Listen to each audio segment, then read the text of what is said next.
the Loren Meadows. No, I'm not Loren Meadows, and he's not Loren Meadows. We are just holding down the fort for him. Welcome to the Lowdown. I am Brenden Martin. He is Rob Browne, guest hosting for Loren, who is with us, might be with us later.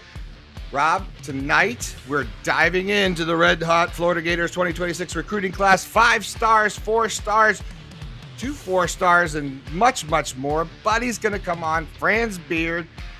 It's Swap Stars time. How you like that, Rob? Cheers. It really is, man. Cheers. And the Gators recruiting JaReylan McCoy, number 9 ranked player in the country. He's a 5-star, big time get out of Tupelo, Mississippi.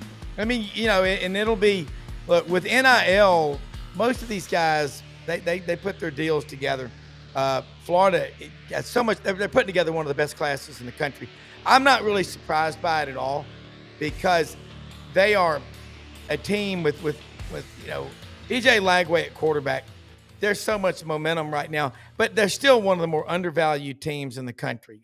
Florida, they close out winning 4 of the last 5 games last year. So yeah, a lot to talk about tonight.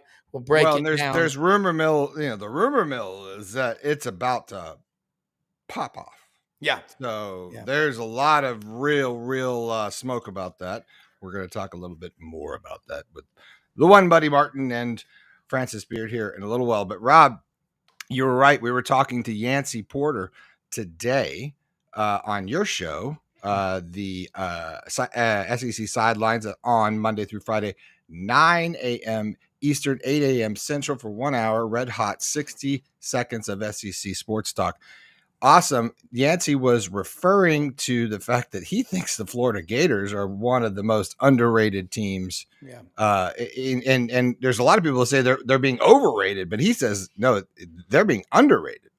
They are. And like I said, we do a full 60 minutes every Monday through Friday. And we got into it.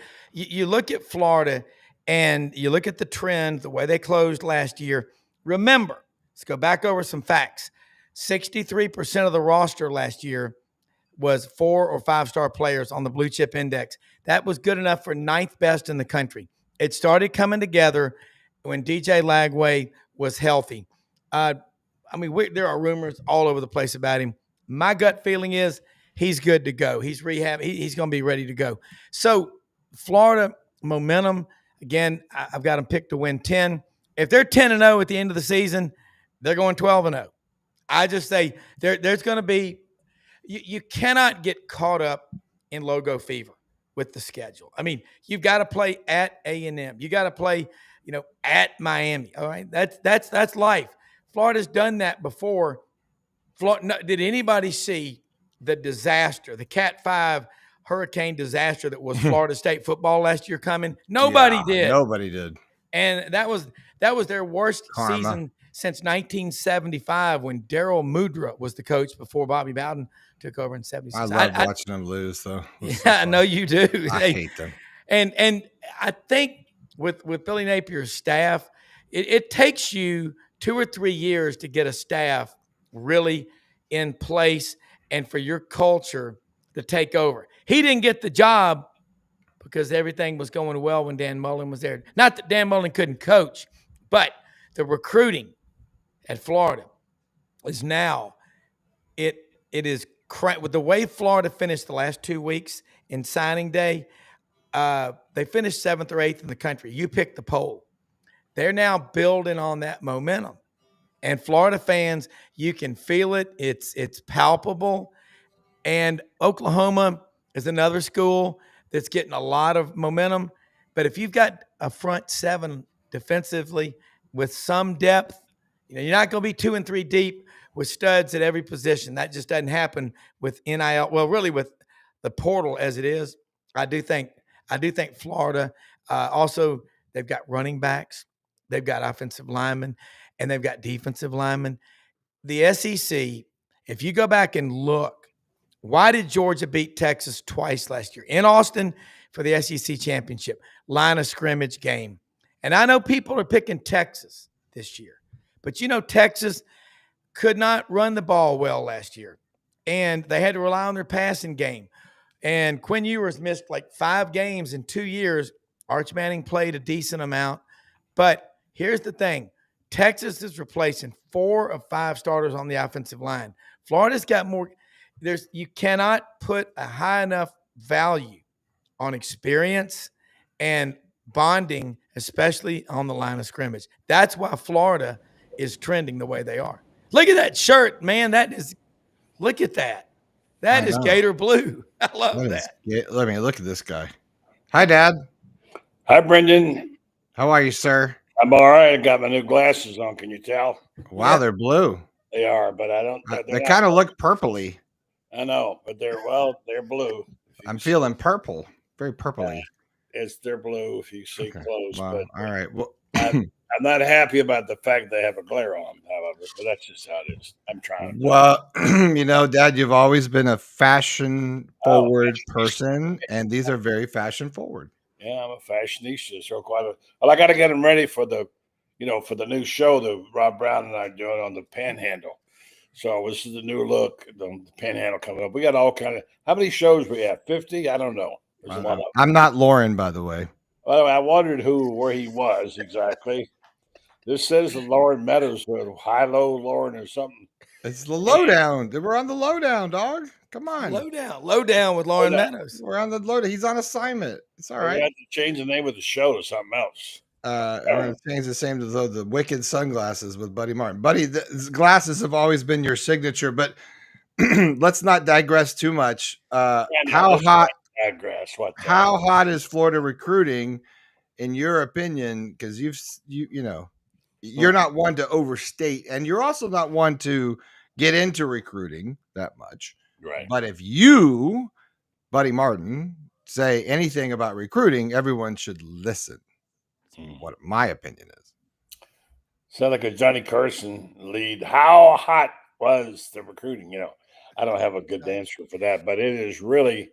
I don't think I've seen this, and I'm not one to get into it. I said this morning to Brady. I can't get him off. I didn't talk to Brady, but he was on the show last week too. To Shane, I said, Shane, I know you don't like recruiting. You think they all don't matter until I get on the field, but you cannot ignore it any longer. He said, well, I'll wait till I see him on the field. I said, it's too late, Shane. It's too late. You've got to go ahead and get into it somehow. Granted, it's difficult to get into right now. Really hard to catch up because we don't do it well. We're not on 3. We don't do we don't do it. So what's happening here on my screen? Bottom line is that there's so much going on. People are talking to me about things I've never heard them talk about since Urban was the head coach here. I'm hearing stories that say Florida's getting ready to blow it away, blow the lid off recruiting. And I'm hearing from people who are inside the meeting rooms who have heard when they have their top 40 kids. Rob, I told you this too. Yep. That all of a sudden there's this thing. Everybody wants to commit to Florida. Well, guess what? They ain't going to have enough space for everybody. And literally speaking, the last time they had the 40 people in, their top ones, and they met, someone said to me, I think they all want to be a Gator, all 40 of them. Well, obviously that can't happen, but 2026 went from being a real lean year to about to be a fat year, and it's not done yet. I can read off the past 10 guys they got in the last couple of weeks. I mean, they're like making quantum leaps. Mm-hmm. Now, I don't know what that means. Rob, I talked to you about this. Mm-hmm. You're a money guy, Rob. You know the markets or whatever. I asked you about when do you know when to invest, and you said trending, when things are trending, right? Mm-hmm. You never really know. And Shane says to me, well, they're all going to go something. They're going to end up going something. No, they're not, because they can't right now. They can't until next year. Sure, a couple of them could say, I'm not going to play next year and just opt out. I would say they will get probably, this is just 85 to 90% of their commits will come to Florida. Yeah. And they're getting some big guys on the offensive line. And they're getting some speed. We got a running back. I haven't seen him yet. I don't want to speak. I don't speak to at least see him on video. But when I do see him on video, I do speak, as you know, last year when I talked about DJ Lagway and what I saw there and what I saw the spring game, what I saw with Jaden Bob. So I'm not an expert. I know a player when I see him. I see certain things I like. But what I'm hearing and seeing now is that hold on to your pants or whatever you hold on to, because the next 2 weeks are going to be unbelievable. And it's going to be a bonanza for the Florida Gators. So something's going on. Well, you're talking about Carsyn Baker, 4-star running back that Right. the Gators got. And you got, the kids that are committing with these NIL deals, you're keeping them. And if you look at Florida, you lost Pyburn to LSU and one other impact player that you didn't want to lose. But other than last year, that's two. It wasn't like you lost. There have been 3 or 4. There have been 3 or 4. Yeah, but Billy Napier's doing a good job of keeping. Again, there's a lot of value in a Florida degree. I mean, that's a powerful network. I mean, law school, vet school, medical school, 500,000 alumni, massive fan base. What do y'all say? 6.5, 7 million. There's a lot of people. Think about that. That Billy's. I bet you Freddie Weeby has talked to a couple of these kids and Steve Spurrier about, hey, you come here, stick it out. If you start, great. If not, and you're a contributor and you get your degree, you can network at this place. And there's 23 million people in the state, and not all the Gators live in the state of Florida. They're all over the place. I think that's starting to sink in with some of these kids. I really do, because I'm talking to people and they're asking these kids that have transferred 3 or 4 times. Hey man, when you get married and have kids and you say, hey, I want to go home to my college, where are you going to go? You know what they're saying? They're going, I don't know. It's hitting home. It's hitting home, and it's hitting home runs. And look, all I know is this. I was told a long time ago by a lot of coaches that recruiting is absolutely everything. Mm-hmm. Brenden, as you know, I've never been that kind of guy. I like to think they can develop players, whatever. And you don't always, every player you draft is not going to be a 5-star and what have you. But the fact is now, we know now, especially with the money on the line, that recruiting is really critical. And I heard Tom Luganville say, and you talked about it, Rob, it's great for the top 150, but the rest of the kids are going to go sucking because there's not a whole lot of scholarships out there available. And if you're not careful, you can get left like musical chairs, that game where you get left no place to sit. Yeah. You're left with no place to sit. And it's now the key positions and the key scholarships at the key schools are really precious earth. What they call it, rare earth. And there are things that if you get one, you better hold on to it because they aren't coming around the corner tomorrow. So I think we're going to see this whole thing work itself out. Now we have some concerns about what players sticking. Let me tell you what, if they ever get the NIL deal contracts done, it's over because now we're talking about business and deals, Rob, and that's your world. When you get a contract, you said you got to show up or you don't get the money. Money's nice when you got it, but when you lose your job and lose the money, it hurts. Well, in a contract, the big print giveth, the small print taketh away. Just got to read the bottom of the page, have your lawyer handy there to read it. But I'll make 2 predictions, and I see the Panama Franz there. And 2 predictions I'm going to make. We're going to see the portal closed to 1 transfer opportunity. Well, it's going to be 1 portal a year, and we're going to go back to there's going to be a compromise. Typically, compromise is the victory of cowards. But in this case, it's going to be the victory for everybody. But I heard Chuck Oliver saying on his show today, get David Stern to come in here and be the commissioner. Remember the way he dealt with Kobe Bryant, wanted to wear purple tights? He said, no, that's goofy looking. Wade, no, you're not doing that. We need a commissioner to come in, and the kids have got all the power now. The tail's wagging the dog. So we're going to go to 1 transfer portal window a year, and you'll get to do one get out of jail free pass. After that, you got to sit for a year, and we're going to go to 2 or 3 year contracts with NIL. That stuff is coming. That's just my prediction because what's going on now, it's unsustainable. And it's always darkest before dawn. That's where we are now. That's why it's going to get fixed. I wrote this morning that they can, not one other thing they can do that can resolve this. One, transfer portal. Make the transfer portal window open in January. Eliminate spring practice until the month of May. Okay? That would help the kids, because they spend all this time during spring. They're supposed to be working on their grades and stuff, and what do? They spend the entire month of January and February doing mat drills and stuff like that to get ready for spring practice, which takes up either March or April. So eliminate spring football until May. Then your early enrollee kids, instead of having to enroll in January and skip their junior, senior prom, can go to the prom, can graduate and everything like that, and still be there for spring football practice. Solve a lot of issues right there. You're right about the contracts. That's on the way. That's got to be, because you got to have a kid just can't up and decide, well, I don't want to play in the bowl game because my agent wants me to drive a Mercedes now, and he's going to get me a Mercedes Benz, so I'm not going to play in the bowl game. I'm going to tell everybody it's so I can prepare for the NFL draft. Right, like 10 days is going to make a difference in your draft pick. No way. That's the biggest cop-out in the world. So give them a contract. Say this. You get cop out of a ball game, you've breached your contract, we'll sue you for every dime we've paid you and every dime your scholarship's worth. It's only going to take about one of those, and all of a sudden things will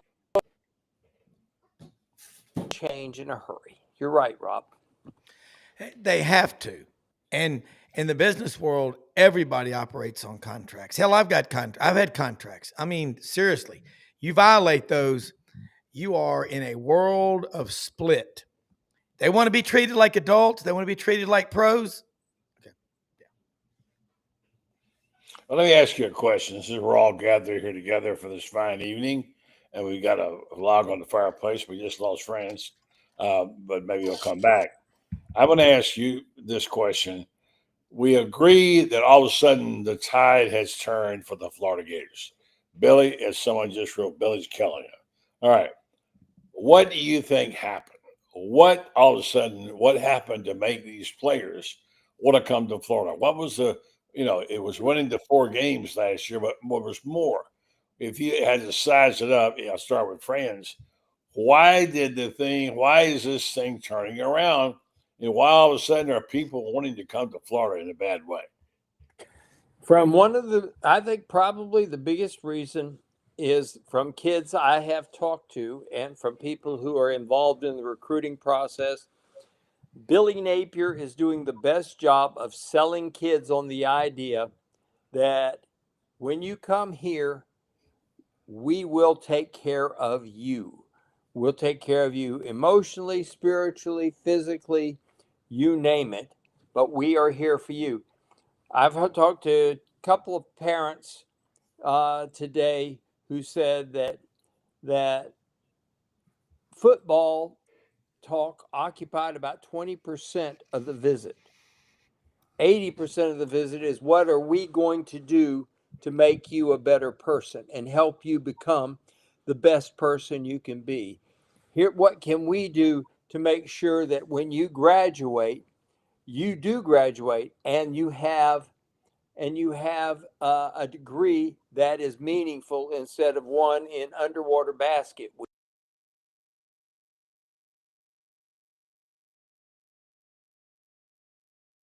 I can tell. I want to do this spot on for Meldon Law if I can, and tell folks about our good friends there, because rare is the sponsor and the person as loyal as the folks at Meldon Law. Jeffrey Meldon is not just a prince of a guy. He's a heck of a lawyer, and he's a great Gator. And he just delights in the success of the Gators, and particularly in basketball here. He and Todd Golden have become very close friends. So I just got to say that if you need law help, if you need help on law, or you want to talk Gator sports, you can go down and see him there as well. But I recommend, as I did, I went down, I actually got a hold of Jeffrey, and we just talked about a situation, and he said, buddy, I think the best thing to do is let me put you in touch with this other attorney. And he did, and he's working on the case right now. Meldon Law is just have the confidence of someone you can call and trust. I think the word we're looking for is trust. When you know you can trust somebody, call them up and say, here's my situation, what should I do? And they tell you, now you know you can trust them and count on what they say. So if this is what you're looking for in a lawyer, or you want to also reward a great Gator, call Meldon Law. They have 4 locations to serve you: Gainesville, Ocala, Williston, and Lake City. Meldon Law, they won't back down.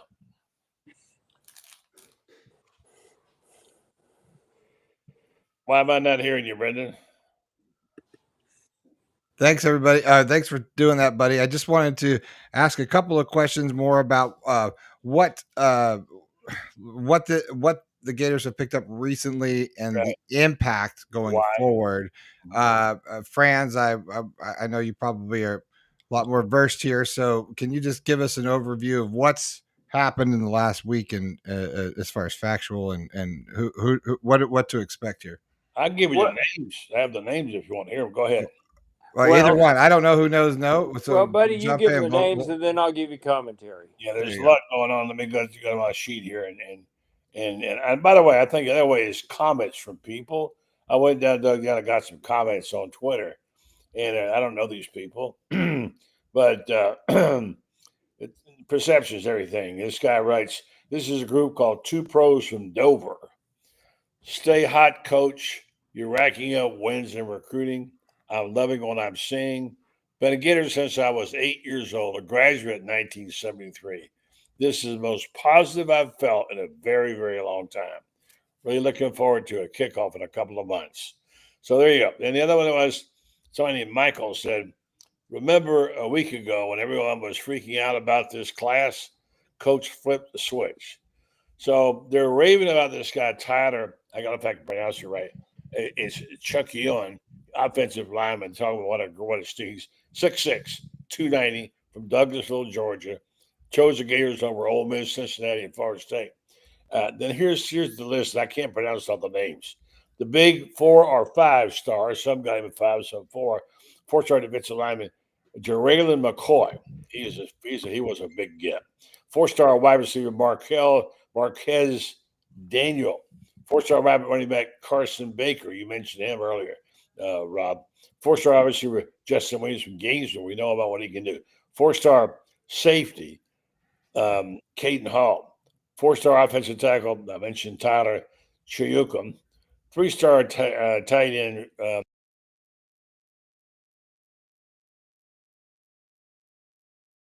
Moa.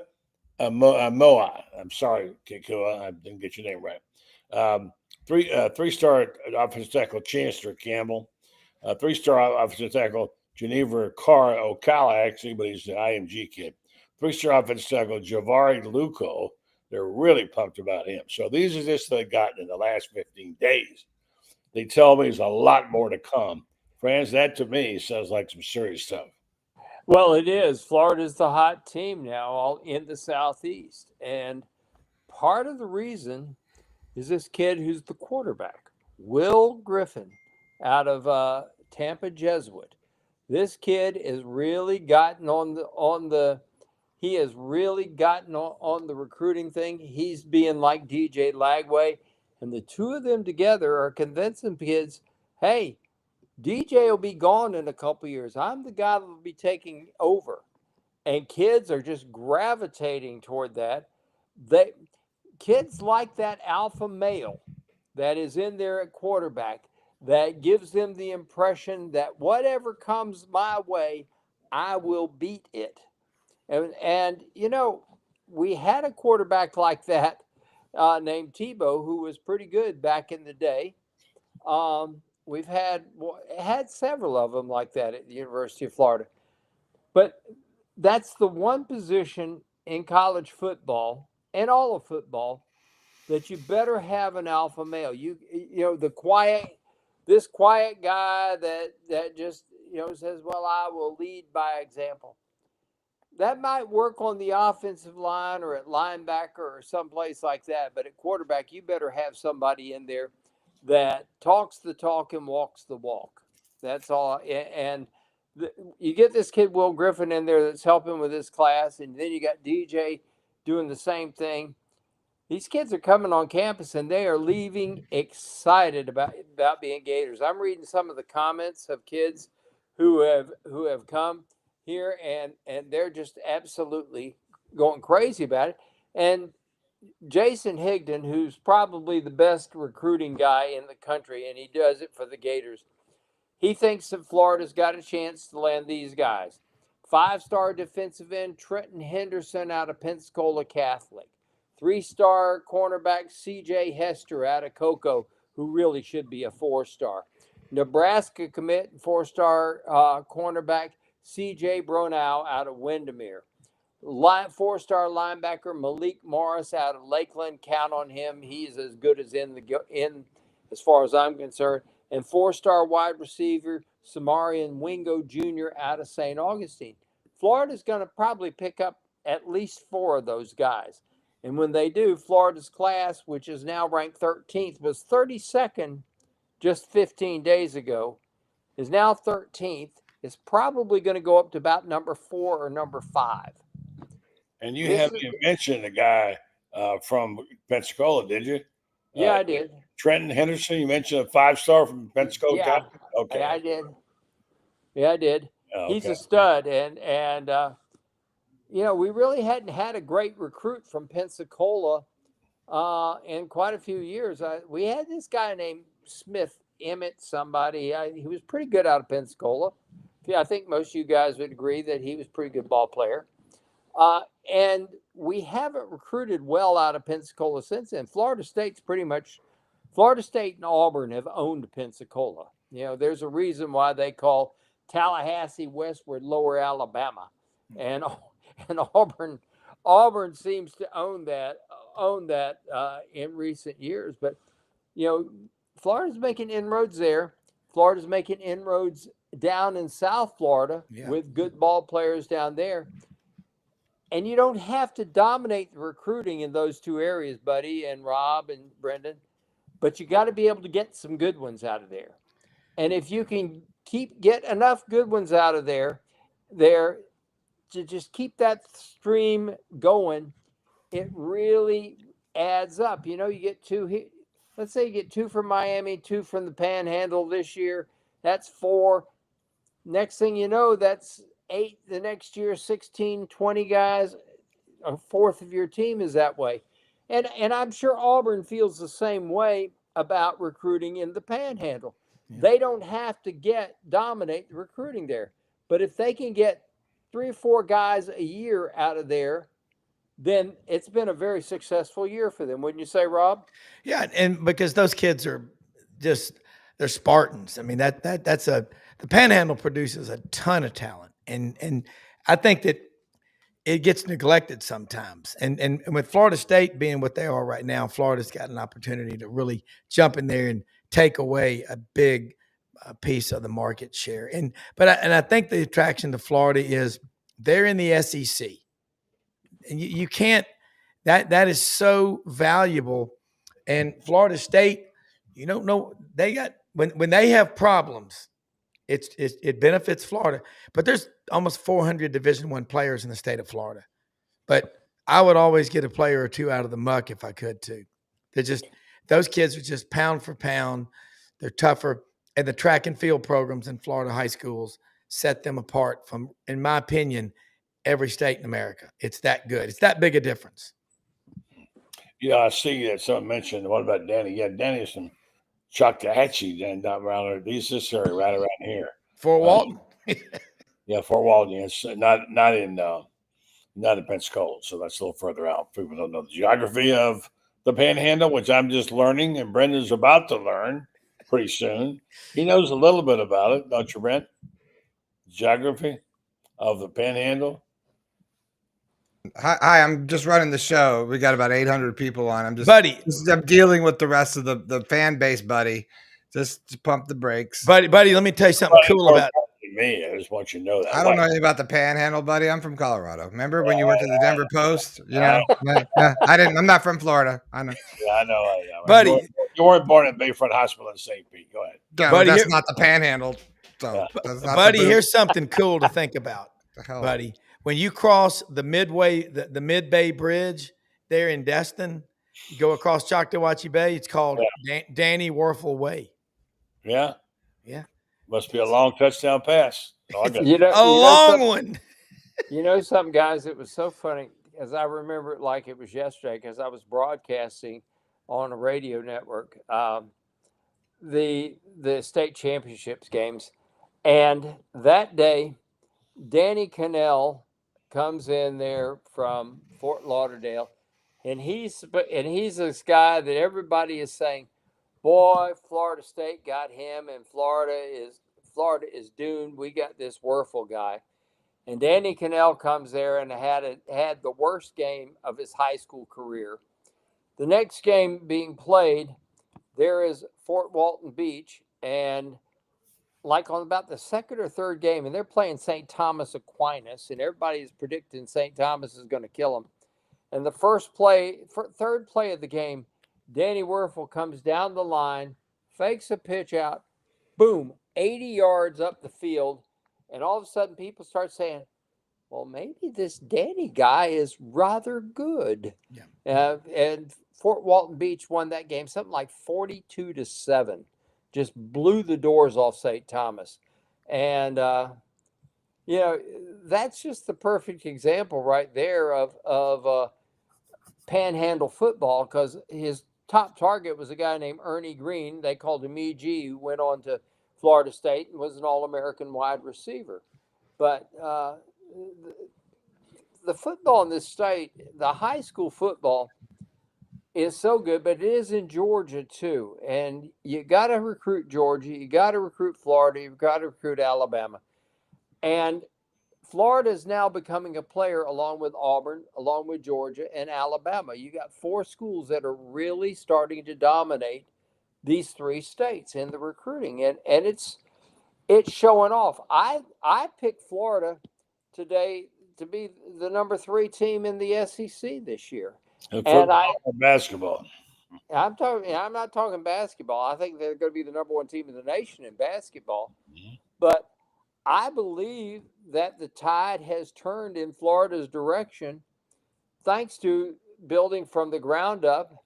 I think Hugh Freeze isn't that far off from having Auburn back to where Auburn is a winning program again too.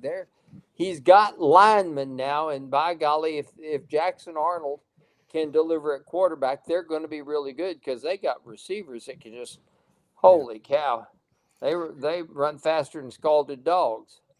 Well, and I think when you look at Florida, it's the same thing. I mean, close to 400 Division I players a year come out of Florida. About 250 come out of the state of Georgia. Alabama's around 140. That's 390. That's almost 800. How about Louisiana? Louisiana's about 90 to 95 a year. And all of them are 4-stars. A lot of them, and they do really well. But when LSU struggles, it's because they're losing. They used to lose a lot to Notre Dame. But I think the Gators too. I'll tell you something interesting is, why does Georgia struggle at Buford High School there? Because so many transients. Those kids they're not from Georgia.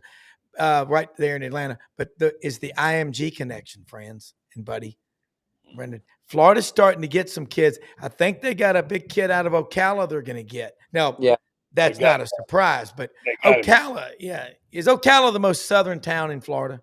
Big city. The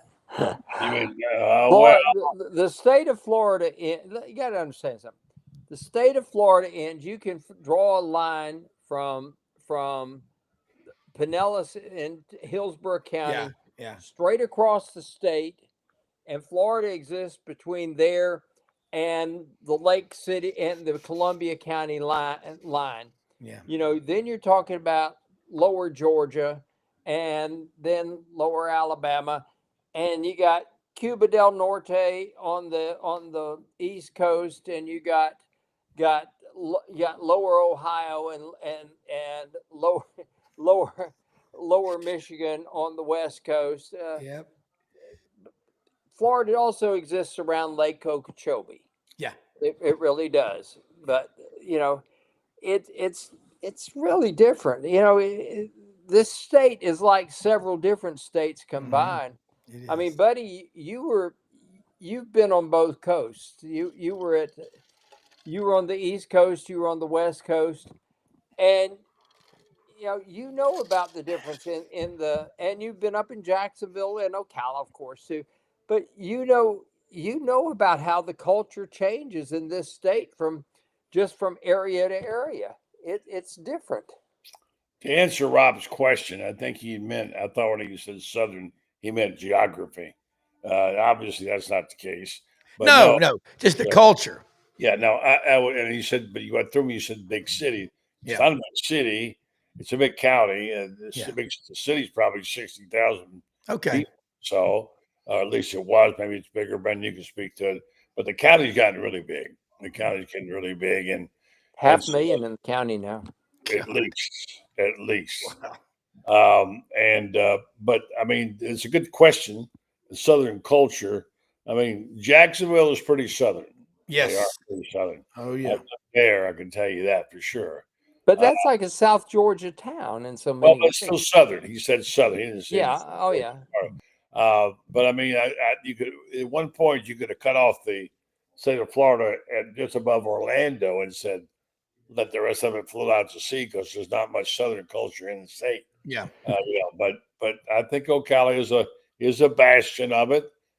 There's a few things there I still enjoy about the Southern culture in Ocala, and I think it's true. That I don't know if that makes anything different in football.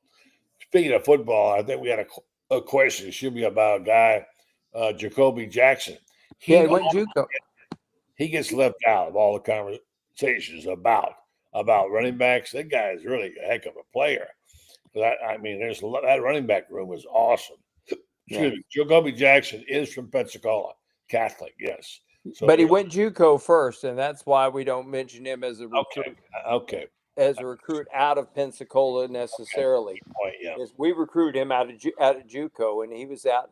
He was in JUCO, I believe, in Los Angeles. Okay. In fact. Okay. Yes. Speaking of Ocala, there's a guy from Ocala who's the president of Northwest Florida State now, Mel Ponder, and he had 2 national champions this year in sports there in Northwest Florida State. So people probably don't know where that is. It's in Niceville. Yeah. You know where Niceville is? Well, that's in the Panhandle here. Rob knows every nook and cranny down there. Well, it's on the north end of Choctawhatchee Bay, Niceville. I got a friend who has a boat that's 12 minutes from the dock to the East Pass jetty there in Destin.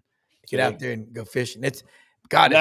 Now you show it off. No, it's just fun. It's a friend of mine, Johnny Jenkins, lives in Dothan. He's an eye doctor from Memphis, and he absolutely loves that bay, Choctawhatchee Bay in the Panhandle. Yeah. Is that's the prettiest water but it's funny, Franz, it's cool you talking about Florida. Good friend of mine, longtime client, was down in Sarasota, Bradenton, living down there for about 5 years, and then they moved back up to Alabama this past year. He said when they were down there looking at houses, they stayed in a hotel somewhere around that area, Naples area. They could get the Big Ten network on TV, but they couldn't get the SEC network. And did he raise some cane with the hotel owner? And the guy said, hey, it's nothing I can do about that. Well, you know why? I lived down there too, as you know. I lived in just about Fort Myers for 7 years. And if you look at how the highways split and you see 75 and 4, and you see where 4 goes, it goes down to Miami. Yeah. You see a lot of direct people come out of New York on 4 right down to Miami along the East Coast. Yeah. 75 and 95. 75 and 95 go to Miami. 95. 4 goes St. Pete over to 75, 95. You're right. But anyway, my point is that 75 winds up going down to the southwest coast, Punta Gorda, Port Charlotte, and whatever. And that's why there's so many Midwesterners there. They have a ton of. I live down there and work down there. They have a ton of Ohio State fans, Michigan fans, whatever, Yes. all in that area down there. You're right. Well, I wrote a lot of SEC columns when I was down there. A lot of people didn't care for them. It's also called Lower Quebec during the winter. A lot of Canadians there. Yeah. Yeah. It's an interesting thing, and I think guys, it affects recruiting football more nowadays than it did, say, 20 years ago, back when Urban first came to Gainesville, because now we have so many transplants. The state's grown so much, because back then I think Florida was looking at 14 million people back in 2007. We're looking right now pushing 24 million. That's right. We gained 10 million people. And so many of them have come and moved down here from Michigan, whatever. I go in my sister's neighborhood over here in Eustis, and you can't believe the number of Michigan banners and Ohio State banners that are out there. And you can just quintuple that if you get on in any neighborhood over, like in Port Charlotte or over in Sarasota or Bradenton. So many people from Ohio, Michigan. You see Michigan State banners, etc., like that. And it has made recruiting more difficult, because you got kids growing up in an area where their parents or their grandparents or their neighbors are all graduates from those schools up north, and there is not the loyalty that we had in the state. Buddy, you and I can remember a time when a kid down here, you went to Florida State, or Miami. That was it. Yeah. Now they go to Georgia. Then they started trickling off to Georgia and Tennessee. And now you got these kids going up. The best player on Ohio State is from Hollywood, Florida. Got a couple of questions on here, I think, from Rob, if you can see it. One's for Franz. He says, Sullick seems to have gotten a fire lit under his butt after this season. Can you speak to the 6'5" pitcher from Hawaii if we have a shot at the shortstop in Virginia, Franz? The pitcher from Hawaii was the Big West Conference Freshman of the Year. He's 6'5". He throws 96 to 98 miles an hour. He when he's got control, he's untouchable. He gets high in the count. That's the only time people ever hit him. Yes, we got a shot at the shortstop from Virginia. In fact, I think we're going to get him. I think you'll see a lot of kids making the transfer move, Perry, after the Major League Baseball draft, which comes up in 2 or 3 weeks, because then you'll see guys who make the decision to come back to schools or stay in the draft, etc., like that. For example, Florida's after this kid who's a catcher at Notre Dame, who's an absolute stud, but everybody's waiting to see what happens with Luke Heyman. If Luke Heyman gets drafted high enough, if he goes first 10 rounds, you can figure he's gone. If he goes in the 11 through 20, he probably will come back. So that would eliminate that catcher, because you're not, that guy's not going to replace the All-SEC catcher, who probably should have been the first team All-America catcher, if you ask me. Robert's a question for you in there too. Yeah, Chris Porter. See, he was from Abbeville, Alabama, home of Yellowwood. That's where Jimmy Rain is from, and he went to like a community college, Chipola, not Chipotle, but Chipola, down in the Florida Panhandle. That guy, he was a gamer, man. Chris Porter was a hell of a player. But again, another one of the great Gator players from L.A., Lower Alabama, the Panhandle, from Graceville, Florida, Neil Anderson, played a long time with the Bears. And yet y'all had Jarvis Williams out of Palatka, Florida, over there on the Johns River, great bass fishing. And then the other one was Lorenzo Hampton was from, I think, Miami. But yeah, he was from Miami High School. Okay. But so there, I just look at Florida. I think, wasn't there a long time where the Gators didn't really recruit the big city kids in state? They went to these small towns because they like those kids that are up at 4:30 in the morning out there working citrus farms or whatever. And then you start having the Haitian immigrants coming in there to pick the sugar cane down there in South Florida. And man, that in the muck, Lake Okeechobee. You think about great players like Wycliffe Lovelace out of Clewiston. I think of Eric Rhett was out of Pembroke Pines, right there in Fort Lauderdale near Dillard. And where was Ernest Graham from? Naples or Fort Myers? It was Cape Coral. Cape Coral. Little known fact about Ernest Graham was the off guard to Teddy Dupay on that Cape Coral Mariner basketball team, and Wow. they were closest to friends, and there was no question they were going to be at the same school together. Here's the interesting thing that you just brought up. Lorenzo Hampton, I'm thinking John L. Williams. That's what I was saying. John L. Williams and Neil Anderson. Yeah. All three of them in the same backfield with Kerwin Bell. Yeah. All three of those running backs, first team draft picks. John L. Williams was from Palatka, Neil Anderson from Graceville, and Lorenzo Hampton from Miami. And, and before that, James Jones, who played years and years and years, was an all-pro, who was from Pompano Beach, Blanche Eaton. Yeah. Charlie Pell doesn't get enough credit for being probably as phenomenal a recruiter as there's ever been until a guy named Urban Meyer came along, who I think was better. Yeah. And I think you're right. Charlie Pell, when he came there in 1979, first season, I think Gators were 0-10-1. The next year, Florida goes 8-4 and beats Maryland 30-22 in the Tangerine Bowl. Of the 22 starters for Florida, 11 of them were high school quarterbacks.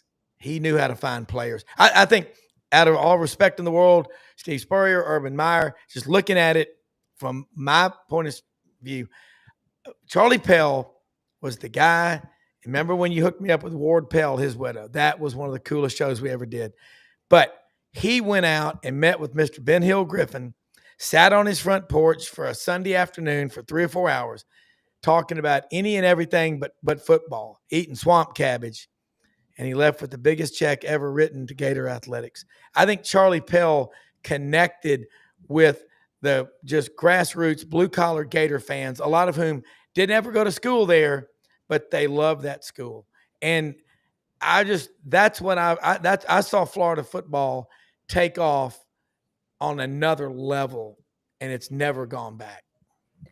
Yeah, there's a good story coming up. It's on the site now, written by Carlton Reese, about the 1979 season. Yeah. Which all Gator fans know was the year that Florida did not win a game. Yeah. And Pell's first year. Mm-hmm. There's some good anecdotes in there, and Franz, these quite well. Yeah.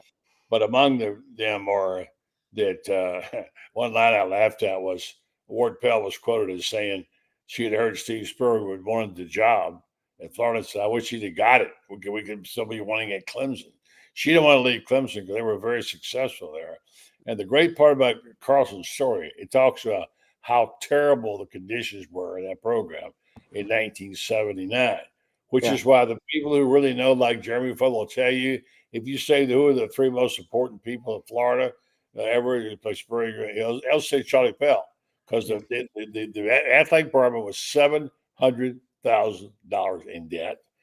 Ray Graves had an old orange plastic sofa, which I sat on many times, held together by a piece of duct tape. Yeah. And that's how bad it was. It was awful conditions. It was so bad that when Charlie got there, he wanted to go home. It's terrible. And he had to go out and raise money for all this stuff. And, the stories, he had to go to Bedcock Furniture and beg for beds for the players because the beds were all too small. And on he went. He rebuilt it from the ground up. Unfortunately, he got a little aggressive in some areas, and he went into, he got a couple of rogue guys, and I've had people tell me about it. Mike Shanahan was one of them on the staff, two guys who went out and bought players. And it really wasn't Charlie's request, but they did, and Charlie got hung with it. And when Spurrier got to Florida, if you remember, that the penalty they suffered was because the running back, Franz, who was it from Palatka? Jarvis, it was a safety, Jarvis Williams. From Palatka had taken some money to make a payment on a child support or go to prison. And that's a main thing they got busted for. And Spurrier, who could have been bitter about a lot of things because he didn't get a bowl game this year, said, I think if they tracked that they would have found out he got the money from a guy who he had a long-term relationship with, which under the NCAA rules is not a violation. That's right. The money would have been okay, and they wouldn't have got in trouble for that. So of all that cheating and all that stuff, the one thing they got him for is something that might not have even been a violation. Charlie was an unbelievable recruiter, program builder, fundraiser, and you're right. He's the first person to teach you to represent and wear your colors, wear your orange and blue, whatever. Yeah. And it didn't matter if you went to Florida or not. Come on in, Florida Gator Nation. Yeah. And he, another player to me, this is just me. Y'all have forgotten 100 times more than I know, but I'll just tell you, looking at it, because y'all tell me things about Auburn that I don't see. It's really cool. So I'm going to tell you that I think Wayne Peace is one of the most important players in Florida history. I think he came out of Lakeland, Florida, 80 through 83. Great player. I think he's in insurance business now, I think. But Wayne Peace, that when you all beat Maryland in the Tangerine Bowl, going from 0-10-1 to 8-4 at that time was the greatest one-year turnaround in college football history. That proved right there, because I know what people around the league thought about. Charlie Pell was part of Coach Bryant's lineage. I mean, he's a very well-liked guy, very well. And look, I can tell you, trust me, Auburn's been on probation a couple of times. And I was a student. We used to help Eric Ramsey when we were there. I had 6 fraternity brothers from his town, and he did what he did. I'm going to tell you one thing. I don't know if he's still living or not, but he ain't going to get any help from people. But Jarvis Williams, wasn't he the brother of John L. Williams? They were cousins. Okay. They were cousins. Yeah. Let me get this in, Brenden. I want to make sure Brenden didn't holler at me. I'm sorry. You want me to do Titan here and get out? I got to get out, Brenden. You want to do Titan here now? Yeah, that's fine. Let's do it. People who don't know what it is, Titan MRI imaging is they've been around a bit now lately. They were one of our sponsors. Joe Colorio started Highfield MRI in 1997. Now he's back. They bought it. Titan MRI imaging. There's 3 locations to serve you: 2 in Gainesville, with Park Avenue location, now the Millennium Center. 1 in Lake City, serving all of Columbia County and Valdosta, Georgia. They offer the same great customer service. You can now get shirts from them or go to their convenient self-pay option. Titan MRI Imaging offers MRIs, CAT scans, X-rays, and ultrasounds, and most of all, they offer those big tubes that you have. You can go into and get an MRI with guys like Franz and I get claustrophobic. You don't have to do that when you go to Titan MRI Imaging. Check them out. Several locations to serve you. Come and do Collison. Titan MRI and Imaging. All right, guys, have a good night. I'm out. And good night, Budro. Good night, Budro. All right, good night, buddy. See you tomorrow. Good night, buddy. Good night. Franz, what are you writing about this week, or what you got coming up? I've got coming up. I was there today when Todd Golden had a press conference, and we got to talk to Xavier Lee and Boogie Fland, and I'll be writing about that for tomorrow. And I'm looking forward because I understand we're hot on the trail. By the weekend, we may have another couple football recruits. Basketball, Todd's going to still has an open one. Baseball, look forward to Florida probably getting 2 or 3 more players. I think softball is going to land a pitcher of repute, from what I understand. So a lot of good things going on here at the University of Florida. And I think the Directors Cup will come out with Florida at number 7, which is remarkable when you think about, if not for the injuries in track and field, if not for the injuries in gymnastics, if not for the injuries in baseball and in softball, Florida certainly would have finished about 3rd. But I've never seen a program in the spring sports hit with so many injuries as Florida was this year. Well, he's Franz Beard. You can check him out on GatorbaitMedia.com. Just have the QR code up there. If not in the chat room, click on the link. Read his stuff every day. He's got thoughts of the day in the morning. He is a one-man machine, and we call him the Iron Duke. Franz, thank you very much. We will talk to you soon. Good night, Franz Beard. I like the fedora. I forgot to tell him about the fedora. I do. I love it. We are Click and Clack. I don't know. I just aged myself there, Rob. Click and Clack. This is the auto show. If you haven't watched, Rob and I are going to talk about transmissions later. Yeah. Actually, we are. We're going to talk about transmissions and Dropbox tutorial coming from Mr. Robert Browne. Folks, we are subbing in for Loren Meadows on the Lowdown. Thanks for joining us. It's all a part of this big giant network we're doing here, Rob. You can subscribe to our podcast network here, check out all the shows and all that stuff. But we are live here all the time because we're all about the live show now because, recorded shows are all fake now, right, Rob? AI is tricking you all. Not here. Rob Browne's real. I'm real. I'm just not Loren Meadows. There you go. We are real. This is real. Hey. Yeah, and look, and we got Anwar Richardson going to check in tomorrow morning from orangebloods.com in Austin. He's really good. He used to be an NFL reporter for the Detroit Lions. And Oakley McFerrin, the intern, Dudley Dawson, Hogville.net, Vince Ferrara in Knoxville. And we'll be talking about all 16 teams. But this was a cool show. Every time you start digging back in, but I'm telling you, Charlie Pell is one of the most important figures in Florida history. But he also in the SEC, you know why? He woke up the sleeping giant Florida Gator football program. And he's forever respected for that. You and Franz got a lot in common there. You guys should get together on the documentary. Hey, follow us right here on this QR code. This is our X channel that we broadcast on with Rob's show, Sideline Sports. You can click on there. You'll get a notification from X, Twitter. We all call it Twix, whatever the hell it is anymore. Twix. And look for more content because we're blowing away right now, Rob. We have 951 people joining us right now. 951 people live on the show right now. Was hoping to get to 1,000 today, but we didn't. Thanks to all of our sponsors. Yes. Check out Rob tomorrow. We go to 1,000. That's right. And let me say, Perry Mason in Lake Placid. Yeah, I remember Frank Ford. Rest in peace, Frank, from Kissimmee, Florida. And Brent, I tell you what, there's so much talk. Getting on this show talking about Florida is a lot of fun. Let's get to 1,000. It's like a telethon. Okay, $1,000. Get to 1,000. Here we go. Everybody. Got a minute and a half. Got a minute and a half. You tell your brothers and your sisters and their aunts. Pick up that phone and call. Come on. Turn those machines back on. Morning. Sell. I think I just broke something. All right. Oh, then I got my Barnwood Brenda. Yeah, move the microphone. We'll look at that. Here, let me move. Yeah, we'll look at it tomorrow. Here we go. Barnwood. And there we go. SEC. Here we go. Let me see how it looks here. Man, yeah. SEC 16. Yeah, I'll check it down tomorrow. We'll inspect it tomorrow. All right, that's it. We got to a close. Tune in tomorrow on this their channel. We'll play some rock and roll going out because it's not our show and we don't care. No, next week we'll have Loren Meadows.